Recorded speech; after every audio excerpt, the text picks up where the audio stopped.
Illini Inquirer Podcast. It's Monday. It's a favorite day here because we got J Leman on the podcast, All-American linebacker, to break down another Illinois victory. Improved to 7-3 with a kind of nondescript, kind of fascinatingly and in a positive way, boring 24-6 business-like victory for Illinois. Back-to-back wins, take care of business against Rutgers and Maryland at home, Jay.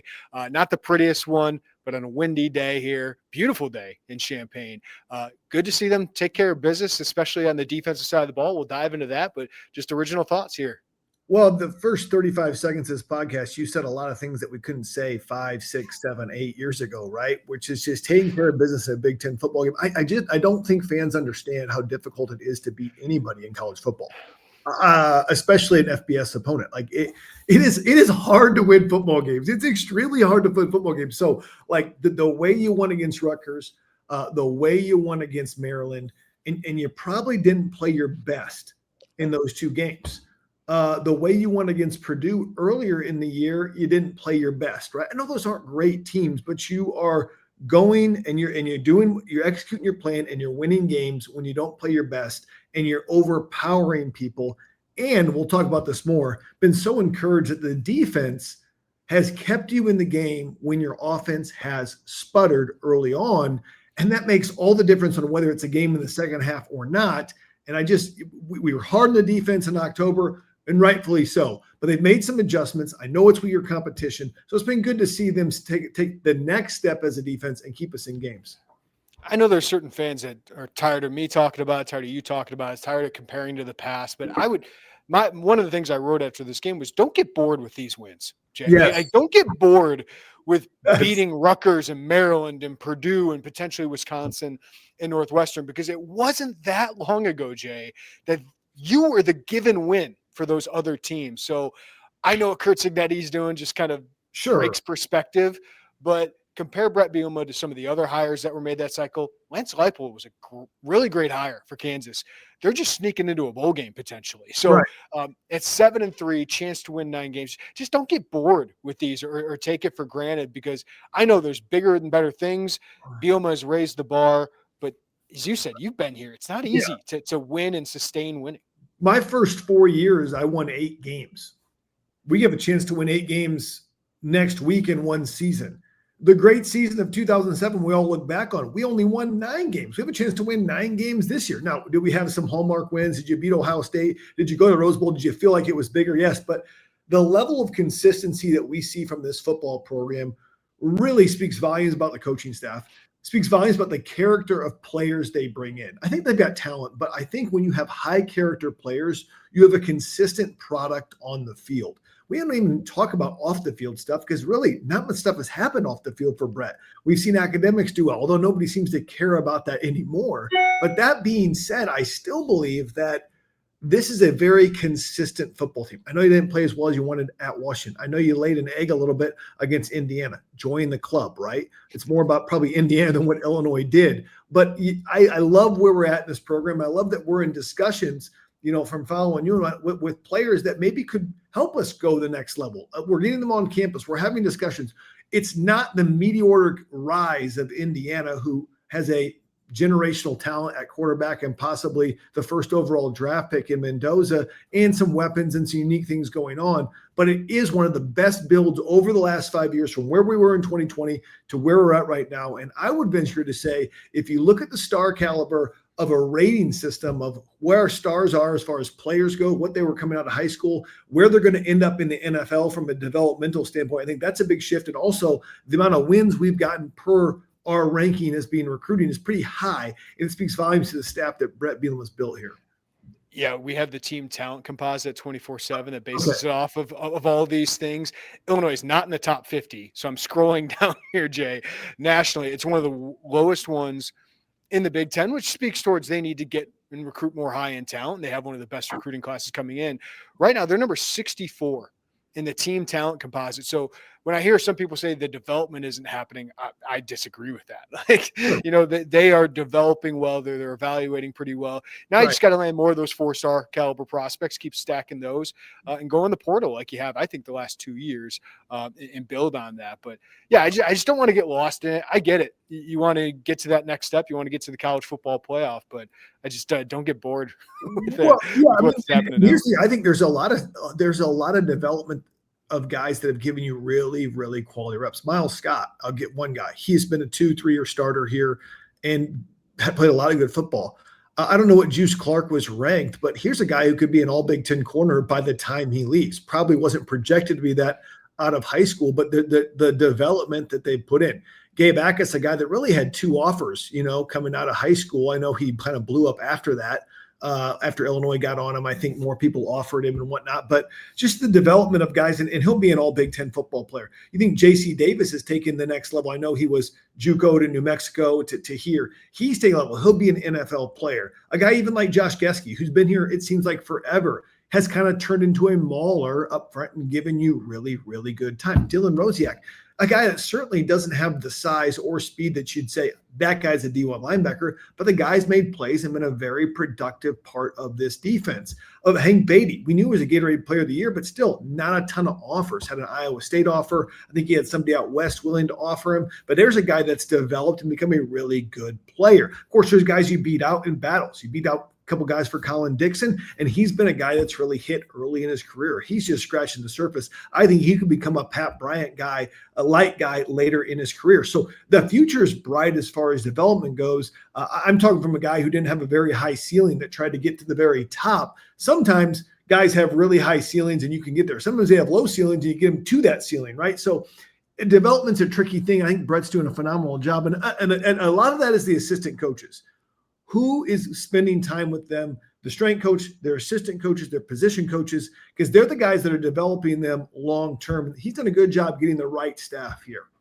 And I wrote down like 5 names who I thought had really good games. And a lot of these guys are kind of under-recruited guys: Rosiak, Torrey Cox, Pat Farrell, Angelo McCollum, Jaheim Clark, Tanner Arkin. I think these were pretty good evaluations that made a big length impact. right there, like Pat Farrell, Tanner Arkin. You kind of see there's length there. There's ability to develop. You guys talked about Eli Coonan as well, from transferring from Bemidji State. But you got to see them play a little bit more. And you think like another year in the way. So they're not ready to play as freshmen. I get it. I wasn't either, right? But you get 2-3 years in the program, you're getting meaningful reps. And I say meaningful reps is 20 to 40 reps on a D line is meaningful reps. That's meaningful reps. And you are impacting the game. Pat Farrell impacted the game at critical times with pass breakups and a half a sack and different things. And so you're seeing some development there across the board. And I think that's what's encouraging. All right, let's talk about the Maryland game, Jay, because I feel like this was one of the defense's better performances of the season, holding Maryland to a season low 6 points, 55 rushing yards in this game, and they didn't give up a play of longer than 20 yards. Yeah. So my question to you is, you said they've made some adjustments. They played well. They've responded since that Washington game. How much is it them? How much is it the opponent they played on Saturday? Yes, to both. I mean, listen, the firepower has not been the same. You look at who the edge receivers are for Ohio State and Indiana, it's obviously a different level. I think most of those guys that are playing on the outside for Indiana, Ohio State are going to be in the NFL. I think Denzel Boston for Washington will be in the NFL, right? And so you don't have quite those guys that you're competing against on the edge. But I will say this, is that in those games, opposite, not quite Indiana, but against Washington, against Ohio State, and against Rutgers, and now against Maryland, it all starts with physicality and stopping the run. And that is the number one thing, because it allows you to have early down success. When you have early down success, you can be more aggressive on 2nd and 8. You can be more aggressive on 3rd and 7, on 3rd and 12. You can pin your ears back. And I think that's been the key for them to dictate what has happened. Did they play a little soft at times in zone, maybe early in the drives? But that's also Maryland's MO. They want to get the ball out quick, right? And they really struggled to stretch the field, Maryland. I mean, if you're a Maryland fan, you probably are going crazy, like throw the ball deep to do this. And what's interesting about Mike Loxley's offense is it kind of evolved in this game, and not this game, but this season over the years. He doesn't have nearly the dynamic zone read element that he had running the football they had with Juice Williams and whatnot. They didn't have that. He really went to throwing it with Talia Tagovailoa 4 years ago, the last 4 years, because he had him for 3 or 4 years. And now with Malik Washington, it's kind of been the same thing. They've gotten away from kind of running the football. But that being said, I thought Illinois kept the ball in front of them, for the most part tackled, and all the time were the most physical team out there by far. I think that was the difference in this game. And so is it more scheme? Yes. Is it opponent? Yes. But more importantly, they're stopping the run, which allows them to play more aggressive on later downs. And the big thing is, I know the turnovers aren't all there. They're getting off the field on third down. We were not getting off the field on third down. This gives more chances for Luke to get out there and have more chances to kind of get going, because they started slow with some drops. Stopping the run. I mean, the defensive line, I think, has played well for most of the year outside of that Indiana game, especially that second half. But their ability to get into passing lanes, Jay, I mean, a lot of pass breakups. I think it's 19 pass breakups over the last 2 weeks. It feels like half of those are from the defensive front. What is the key? What is the coaching point there for Andrew McCollum to get 2? I thought Pat Farrell should have been credited for 2, including a tip on that fourth down failure. And then Coonan obviously has gotten in some passing lanes. Kurt Neal had one. How important is that? How well is that taught? Well, I think when you're looking at a team like Maryland, doesn't give up a lot of sacks. I think the ball out timer for the Maryland quarterback is one of the quickest, right? And that's kind of their system of what they do. They don't give up a ton of sacks. And sometimes that can be discouraging to a D-line, but I tell you, it's very coached up, right? It's like, okay, listen, it's 1, 2, 3 steps, hands up, because you're probably not going to get there unless you get a clean move off of the ball.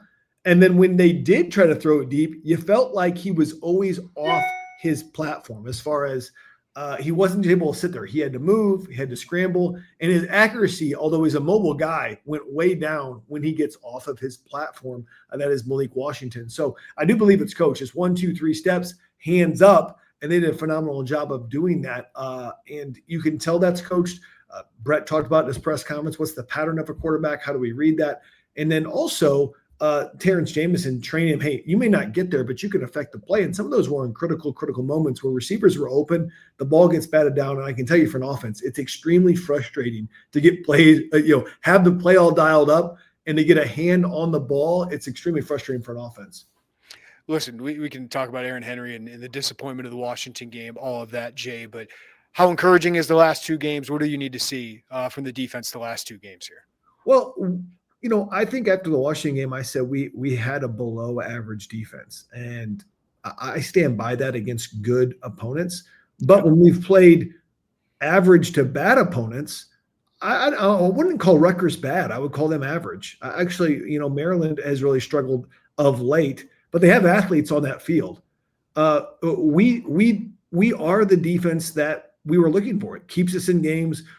We've been tough in the red zone the last 2 weeks, and that's really kept us in the game. 2 field goals for each of these teams early, Rutgers and then Maryland. I know Rutgers scored late, but you really look at what they did defensively. It's been really impressive in the red zone and getting off the field on third down. Do I wish there was more turnovers? Yes.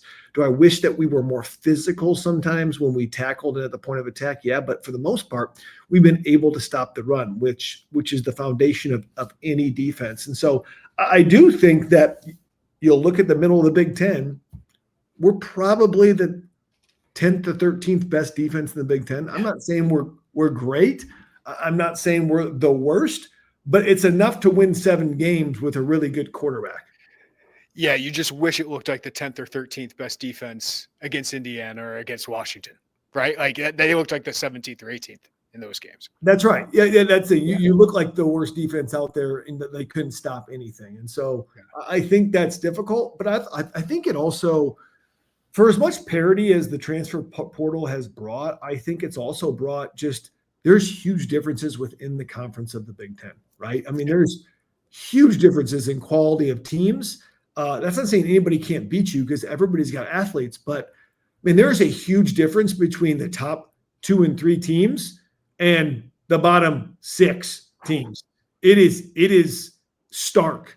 And so what's interesting is that now Illinois kind of creeping back into that fourth or fifth or sixth best team in the Big Ten, especially with these last two games, right there with Iowa, who kind of dropped the last two games, and right there with USC, who they beat, and right there with Washington. So you got to feel good with where Illinois is at. You look at historically the teams, other than Indiana, they're battling with teams that are historically better than them, whether it be, Ohio State, Oregon. I know Indiana's the outlier, but Iowa, Washington, USC, those are historically better teams than Illinois, and we're right there with them with Brett Bielema in the fifth year.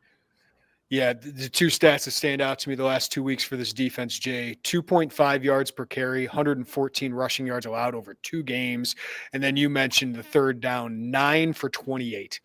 Illinois was giving up like 50% before this. So that'll play. Like that'll win the next 2 games if Illinois continues that. Absolutely. I think between that and they're going to have to, I believe, against Wisconsin and Northwestern, be able to control the line of scrimmage and play a little field position to have a little bit of shorter field. You look at Wisconsin's defense and even Northwestern's defense, if you got to go the length of the field, teams have struggled going the length of the field on those teams. And so I really have a challenge to the defense, which is, can you get off the field with a 3 and out? Can you limit a drive to under 20 yards where we can get the ball on the 30 or the 40? Because that makes a difference when it comes to getting points on the board. And I think that's going to be critical in these games where the defenses for the opponents we're playing are probably playing at a little bit higher level than our defense has been playing. If you look at the majority of the season, maybe not the last 2 games, but it's definitely the strength of their football team. Illini fans, Game Day Spirit is back to offering Illini Inquirer listeners an exclusive discount on Illini merch. Shop with them at GameDaySpirit.com for the best selection of Fighting Illini merchandise you'll find anywhere. You'll find great products from brands like Nike, Champion, Johnny O, and more, and you're guaranteed to find something you like for any Illini fan on your shopping list. Take 15% off your next order by using code Illini15 at checkout. That's 15% off your next order at GameDaySpirit.com by using code Illini15 at checkout. They also just announced the date of their Winter Stadium sale, so make sure to mark Saturday, December 6th on your calendar. For those of you who haven't been, this is a massive sale on Illini gear that takes place twice a year in Memorial Stadium, where you can save big on Illini gear. Products up to 80% off, and they'll even have a selection of Fighting Illini equipment room gear, just like the players and coaches wear. You won't want to miss Stadium Sale on Saturday, December 6th from 9 to 1 at Memorial Stadium. Brought to you by the official fan store of the Fighting Illini, Game Day Spirit. All right, Jay, let's go to the offensive side of the football. Not the best game for the Illinois offense. A turnover, gets stopped at the goal line. But the one thing that has been so encouraging the last couple games, I even include the Washington game here, is the offensive line's moving people, and they are running the ball really effectively. Almost 600 yards the last 3 games on the ground, 5 yards per carry, 225 on the ground. They just leaned on Maryland in the second half. What is working right now in that run game? Well, I would say number one, Luke Altmaier's ability to run the football has opened up some different challenges for defense. They've seemed to let him loose. And what I love is Barry does a phenomenal job of kind of dialing up the right time to do that. I'll give 2 examples. One, when they were backed up, Luke had a big run down the left sideline toward the Illinois sideline. That was a big gain when they were backed up. I know this play got called back on the Valentine hold, but could have been a touchdown when they ran, the quarterback draw. And Luke has the ability. That wasn't like the Red Sea opened up. It was open, but Luke has the ability to run away from some defenders. I think that is surprising to people. And so I think that does something. Number 2 is I think that the combo blocks that had really struggled early in the season have been much cleaner. We were getting double team split early in the season, struggling with penetration, struggling with movement. Maryland tried to move some guys. We're just much more solid at the point of attack. Our tight ends have also played better as well on the edges to secure that. And for the most part, you look at the line of scrimmage, and I like to draw just the imaginary line of where that is when a play starts, where it is, and then where does the line end up. And you're seeing us getting 2-3 yards of push on that defensive line. It can sound overly simple, guys, but that's really the name of the game in football. If you can allow your running backs like a Caden Fagan, like a Clear Valentine, to run full speed, it's going to be very hard if Caden Fagan doesn't have to cut before the line of scrimmage that he doesn't gain 3, 4, or 5 yards just by falling forward. And we saw that in this game because when those guys have to cut in the backfield, it ruins all of their momentum and allows the defense to pursue. Can we bring up the tight ends? I'm gonna highlight them in our film room. Tanner Arkin isn't quite as big or quite as fast as Tip Ryman, but I thought this was one of his best games, Jay. I just think he really imposed his will. What does he mean? I mean, Christian Abney's hopefully that next guy who can be that kind of blocker. We're so excited about Cole Rusk, what he can add in the passing game. Had 2 receptions in this game, but they leaned into Abney and Arkin. What do they add when you have those tight ends who can block? Well, especially when you have a scheme like Barry Lunny, you're basically a faster, smaller pulling guard. You have to be able to secure an edge on a defensive lineman, on a defensive end, which can be a tough duty. Sometimes those are the best pass rushers. You have to be able to combo block with a tackle and move the edge and kind of collapse an edge and come off to a backer. But you also have to pull on an inside zone or a counter play and take on a backer or a defensive end and be able, you can't just lunge and do that. You have to be athletic, get your hands inside, run your feet. And I think when you're able to do that, it does a lot of things. Old Indiana coach Kevin Wilson, who had some great offenses back in the day. I mean, just phenomenal offenses for the talent that he had, a great offensive mind. He would say that tight end was one of the most important pieces to his run game. And they had some great running backs, right, back in the day in the teens for Indiana, because of what you can do with that tight end is create extra gaps, fold him inside the tackle, fold him outside across pulls behind the center. It creates gaps, makes it difficult for a linebacker to read. And also, let's not forget, you still have to account for them in the pass game as well. And they're not just somebody you can't account for. So if you're in man coverage, a backer's got to keep eyes on him when he moves across the field, which can bring that backer over, which can displace him for something like a quarterback run where Luke now has no backer there to take it. So there's a lot of different factors that a tight end can get into. It's probably more long-winded than what you wanted, but that's the deal. No, and in the NFL, like it feels like we're seeing like a tight end renaissance with the 12 and 13 personnel that is used. It's really interesting how because they're so dynamic, right? It's just they cause some problems. They cause problems. I mean, it's something that Iowa has done for years. Being tight end is we're going to put 1, 2, maybe even 3 tight ends out there, but a lot of times 2 tight ends, which is the 12 personnel, and it's going to allow us to run. We're going to use them in the play action to catch balls, and they've had a lot of good stuff.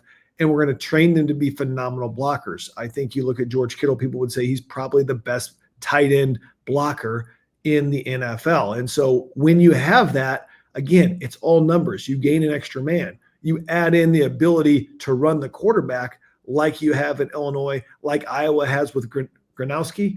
I think Gronowski up until last game, or maybe had 12 straight games with a TD run, right, himself. And Luke probably doesn't have that, but he's got more rushing touchdowns than you think. I mean, just kind of when he pulls it, not necessarily on sneaks, but it's a good dynamic to have offensively. All right, the one problem I had, Caden Fagan needed the ball more, whether it was at the goal line or just in the game. I just thought Maryland, as you said, you gave him 2-3 yard push, which I thought the offensive line was getting.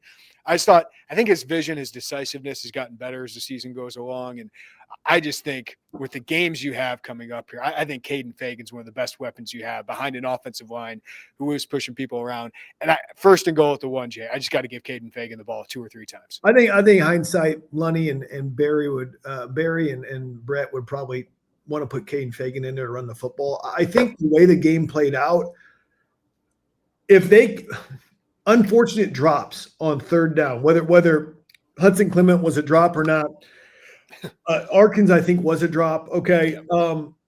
But that stymied the drive. And then you take those drives off the table. And then you feel like, okay, well, we got a really good quarterback and we're only up 7-6.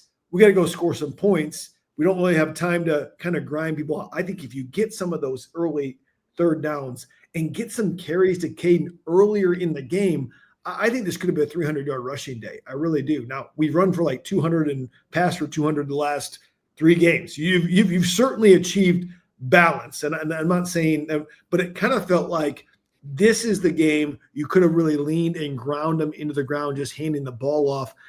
We've been part of games like this where we've had, teams not pass the ball in the second half on us, right? So I felt like it could have been like that. It didn't have to be that. And I think Luke's too good a quarterback that you don't want to do that, but it could have been that way.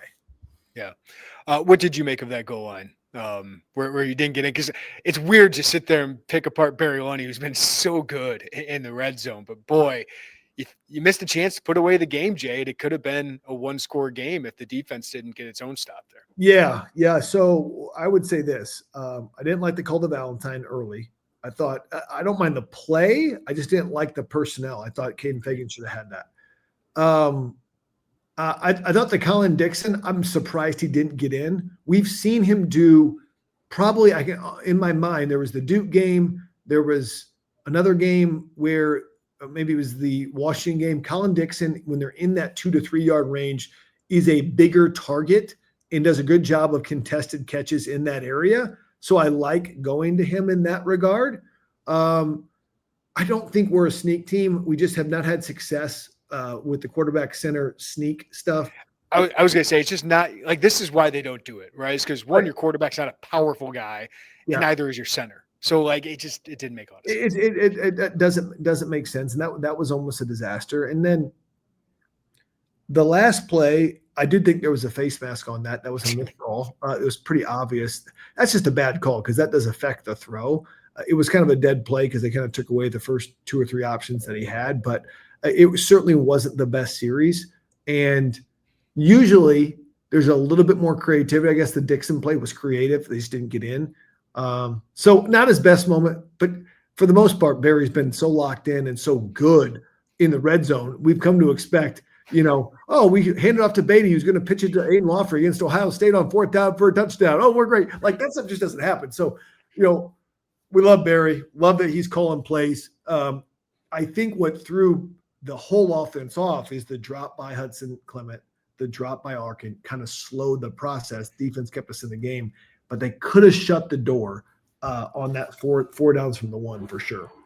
All right, I have to ask for the fans, what did you make of the overturn of the Clement catch and the not overturn of the Maryland interception? Because that's where I had the problem, Jay. I thought they were very similar, and for one to get overturned and the other not was odd to me. So it was harder for me. I was in the West stands, and I was just going off of Jumbotron replays, so I probably don't have the best look. I felt that Hudson Clement made enough to have a football move, 1 or 2, It was almost the old Megatron catch that was the whole thing in the Bears game, right? Where he caught it, rolled, dropped the ball, literally dropped the ball out of his head like that. And they said it was not a catch, which ridiculous, which blew it up. Wasn't quite like that, but it felt more like it was a fumble than a drop, to me, based on what because and whatnot. So I probably call Clement a catch. Here's the thing. If you're going to call that a drop, you probably have to call the Maryland, because the ball moved on the ground, right? You probably have to call that a drop as well. I actually would have been good with both of them being catches. I honestly would have, because I just feel like you have – guys, if you break anything down in slow motion, it looks like you can nitpick anything. But the reality is I think both of those were actually catches. Tanner Arkin was not a catch, but I believe both of those should have been called catches. But I think if you're going to call one of them not a catch, you should probably call the other one not a catch. Agreed. In my opinion, if it's the same replay person looking at both. So I disagreed with where it was at, how it played out, but you got to be consistent with that because it was very similar. Both those Hudson Clement touchdowns pretty well schemed up by Illinois. The decoy with Beatty was fantastic, and then obviously Clement really set him up well. Luke with the pump fake on the double move up and out, that was really good scheming, and great to see him really emerge here the last. Well, and here's the thing: in order to do that stuff, you have to protect. People want to do double moves, who want to take shots. That's a 3 to 4 second route because he's got to run his initial route, the pump, right? And then go. And then Beatty, like we talked about, Beatty's just as good as a decoy as he is getting the ball in his hands, because everybody knows you got to know where he's at in the field. And I would hate to play against Hank Beatty because he lines up in the backfield. the middle linebacker has to alert. Now he's at tailback, and now it messes up your count, right? Because now Beatty's the third receiver in from the sideline. He's going to be matched up on a backer, and so now you got to flip this, but then he's going to go in motion, so he's not going to be your guy. So there's a whole bunch of stuff happening that just drives me crazy when I watch Illinois. Like if I was trying to guard him, I'm like, that would just make me furious. But that there's just things like, but he uses that to get Hudson open. It's good to see Hudson hit pay dirt. It looks like he could be a real weapon, possibly an all Big Ten guy next year. I know there's some great receivers in this league, but he's been productive the last 3-4 games. Yeah, and I know we think about everything they lose, but they do return some weapons here, Jay, if they get everybody back, right? Khalil, Caden, Aiden Lawfrey, your receivers, you lose Beatty, but you return Dixon, Clement, and Bowick, Braden Trimble, they're high on. I'm sure they'll add a guy, Cole Rusk and Christian Abney at tight end. So you do add some pieces. But the offensive line, great point, Jay. The one sack they gave up was Luke fumbling it. Right. They did give up a little bit of pressure. Luke got out of some of it, but the offensive line is playing really well right now, both the run game and protection. I mean, when you can run the football like they're running for 200 yards a pop, okay, you can control the game. And then number two, Luke has time. Like there's some slow developing plays that he has time that he'll find it. I also was the closest I'd been to Luke this year. I'm usually up higher or I'm in the press box or watching on TV. I will tell you this, Luke's arm is stronger than you think it is. When you're close, and this is outside of protection, his zip on the ball has taken either another level. It's out fast, and he's got a good release, and it's to the receiver fast in a catchable fashion, which is kind of a rarity. Sometimes a guy will have a bullet but not be catchable, and so his arm talent, I believe, although it's not a monster arm, very, very underrated. When I was up close watching, I was like, man, that ball's out quicker than I thought. So very, very good skill from Luke Altmaier. And you hope you can get that next year when you whoever your guy is. Brett said after the game, I'm working to get him in all-star games. I told him afterwards, you have to work to get him into all-star games. And I know some of it's like Lenoris Sellers and, some of those guys that have decisions to make. Dante Moore, Senior Bowl might be waiting on some of those guys. But, I mean, he's got a chance to be in the league, whether that's a backup or fighting for a starting job. I mean, I get Illinois and has not performed in those big games, but he's one of the best quarterbacks in the country. Well, what I love is, first of all, he belongs in all-star. Senior Bowl is kind of the creme de la creme, just so people know. And then East-West Shrine Bowl is I would say kind of guys like me, like good college players, but maybe people don't see him as like the marquee NFL guys. Nick Allegretti was in there. Yeah. But they can be good, and there's some other bowl games. But I always like what Bill Parcells said, and I know for younger fans you might not know who Bill Parcells is, but longtime coach for the Giants, for the Patriots before Bill Belichick, and also I believe for the Jets, and also for the Cowboys. Coached a lot of and he talked about the importance of, if he drafted a quarterback, he wanted to start 3 years in college. And the reason he would say that, didn't matter how talented they are, is just that game experience. Did they get knocked on their butt? Did they come back? Did they have to work through an interception? Did they work with different receivers? Do they have actual live speed reps? And I think when you look at Luke and you look at what he's done the last 3 years, yes, does he have as much body of work as some other guys? As far as does he have the measurables, the arm strength, the size that you want? No, but you look at the body of work he's done the last 3 years in Big Ten football and the improvement. It's not a guy who peaked out as a sophomore. He's gotten better and better each year. You got to think that there's a GM and a team out there that values production, that says, you know what, if a guy gets banged up, our starter gets banged up, this is a great guy to have here that can make all the throws, give us mobility, that can move a little bit, and give us a chance to stay in a game or win a game if he needed to. One of my favorite things about waking up in the morning is coffee, and it's even better if you get it from Columbia Street Roastery. And the best thing to do around the holidays is give coffee, and they got a great way of doing that. Columbia Street Roastery, if you go to csrcoffee.com, they have a subscription box that you can get. Each month, Columbia Street sends you freshly roast coffee of 3 different half-pound bags. You can get from their flavored coffee box, their dark roast, their medium roast, their decaf box, and you can get a subscription for $25 per month. What a great way and what a great gift to give. Or if you want to get something for yourself, go to csrcoffee.com. Check out all their fall flavors, all their great brews, and they also have tea and hot cocoa. So go check them out at csrcoffee.com. And our listeners, you get 10% off your first order if you use the code GOILLINI2025. Again, go to visit csrcoffee.com, get 10% off your first order with the code GOILLINI2025. You get free shipping on orders over $45.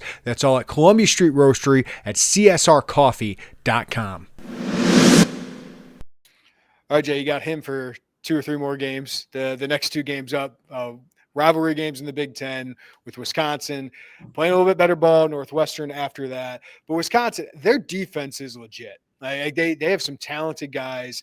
They've hung around, played Indiana tough in that first half last week, beat Washington, held them in check. Sure. So as Illinois goes up to Madison for a team that is bad offensively, what are the keys for Illinois taking care of business? Well, I'm not surprised that Luke Fickell has a really good defense. This guy's a coordinator who did a phenomenal job at Ohio State. One is as a player, then a D-line coach, then a coordinator there under Urban Meyer, and did a great job, and then mentored, Marcus Freeman as well.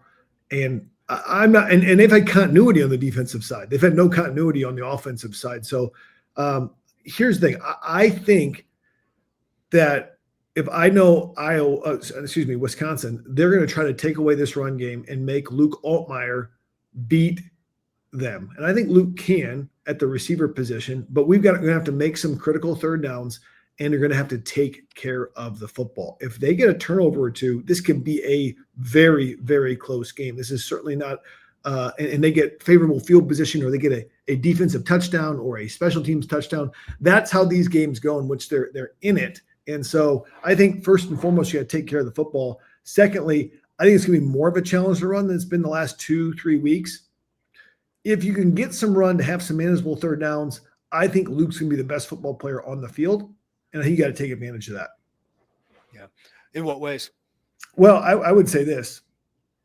One, continue to run the football with Luke to open up the run game. But I've seen Wisconsin play against Maryland. I watched that game. I watched them play, I think it was against Ohio State as well. They had trouble matching up receiver-wise. They were good in the front 7, but they have struggled pass defense-wise and given up some big plays.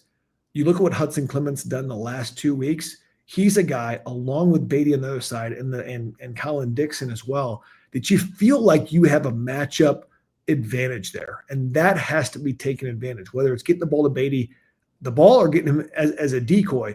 And also, let's not forget this. Caden Fagan can catch the ball in the backfield. I mean, I like him. I like him when he gets the ball in space, man. He is a really, really good receiver. Now, I know it's a banned topic to talk about him playing any other position than running back, because I think he's a good running back. I would just like to see him highlighted as a receiver more out of the running back position. I think I'd love to see what his stats are if we gave him 2 or 3, 4 catches a game, what kind of production he can give. I had the thought in the press box as he caught that check down and ran for 13 yards, and nobody wants to tackle him, right? No DB wants to tackle. I was like, man, next year's quarterback better take advantage of that. Like, because probably not going to be as good as Luke, right? Right. Probably not going to be as comfortable. You can gain a lot of yards passing the ball by just checking down to Caden Fagan in the flat. And I'm not opposed to, we call it, 20 personnel, and that's 2 backs, no tight ends. And that's get your best 3 wide receivers out there, have Valentine, have Fagan out there. And if Olafrey gets healthy, let's not forget him. When he's healthy, he's a good football player. It's just battle injuries. Have them out at the same time. They do different things for you. You feel like Valentine's more of a scat back, but you feel like Fagan has tight end level receiver skills out in the field, and you got to take advantage of that. Next 2 games, I mean, both these teams have been feisty the last couple of weeks. What do these last 2 weeks mean for the season, Jay? I'm a big guy that doesn't believe that it's playoffs or bust. Like, I think that mindset is horrible. I think it's infiltrated the top 15, 20 programs in the country. And it's sad to me because, like, these guys work too hard to say that these games don't matter. I mean, that's ridiculous. We talked about earlier in this podcast, like, oh, it's a win against Rutgers, it's a win against Maryland. I don't care. Like it's a win. You get 12 guaranteed games, and so I think that's more of a fan thing, right? Of like, oh, it's this, and to me, it's a big deal. I think these 2 wins, you got a senior class that has won more games in a 5-year stretch than a lot of other 5-year stretches we've had, right? Maybe the most. I know Brett's won the most for the first 5 years as a coach, but there's a lot of games they've won, and they can continue to leave their mark as one of the most consistent classes to ever walk through, and that means something, right? In a tradition like Illinois. So I think the key is go out and execute like you have in these last 2 games. I don't think there'll be any problem. Do I think we're going to play a higher level of defense? Yes. But I still think Rutgers is a bad football team. I still think they're a solid. I think they're a solid football team. So we have the ability to dominate certain levels of programs. On paper, we're better than these teams. But I just know, especially with the Northwestern game, that one's been tricky for us, and it seems to be difficult for us. Yeah, they're feisty. Last one, you sent me a note, Jay. It said Illinois is better than last year. Why? Well, you look at last year, number one, from a numbers perspective, 5 wins in the last drive or so. I'll just say, like, I didn't think we deserved to win that Purdue game last year, but we somehow found a way. I thought Rutgers honestly outplayed Illinois last year, but Pat Bryant found a way. I think Pat Bryant bailed us out of both of them. But and then there was the Kansas game. We have felt like if it wasn't for Xavier Scott's pick 6, I know there's a lot of ifs. Don't know if we would have won that Kansas game. And so you kind of felt like, okay, we did have 10 wins, but man, a lot of games could go another way. This one, it feels like we got 7 really solid wins, right? Yeah, even the USC game, like you should have won by 3 scores in that one. Yeah, the USC game, you had 2 fumbles in the second half going into the end zone, right? And just think about that. Think if you had a win on your resume of 40-20 against USC. I mean, that'd be great. They still win as a win. So I think we're going to have the same record, but I do think this football team, if you matched up the 2024 and 2025 team, it'd be kind of a fun experiment because you have a lot of similar plays going against each other. I do think the 2025 team would beat the 2024 team. And I think the one big, advantage that the 2024 team had was they had that Pat Bryant kind of gutsy, and Beatty's been that, but been a really clutch receiver. But I can throw benefits of the 2025 team as well. Luke Altmaier, that's better. So yeah, Pat Bryant and Xavier Scott were bigger parts of those teams, right? So I think a little bit more star power at the top. I think this team's deeper, Jay.